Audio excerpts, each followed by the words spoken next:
Hi friends, మన ఛానల్లో target కాకి అనే సిరీస్ చేస్తున్నాం కదా. ఈ రోజు పార్ట్ 3లో ఉన్నాం. గత పార్ట్లో మనం ఏజ్ గురించి మాట్లాడాం. ఈసారి మనం ఎడ్యుకేషన్ క్వాలిఫికేషన్ గురించి మాట్లాడుతున్నాం.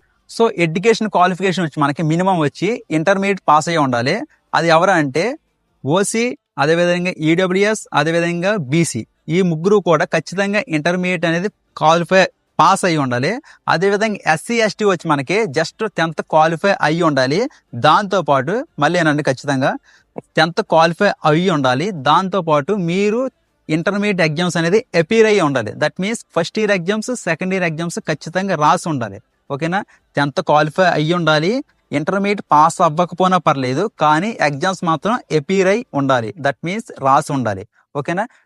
రిమైనింగ్ అందరికీ that means OC, EWS, BC మాత్రం ఖచ్చితంగా ఇంటర్మీడియట్ అనేది పాస్ అయ్యి ఉండాలి. సో నెక్స్ట్ సిరీస్లో ఎగ్జామ్ ప్యాటర్న్ గురించి, అదేవిధంగా బుక్ లిస్ట్ గురించి మాట్లాడదాం. Thank you for watching.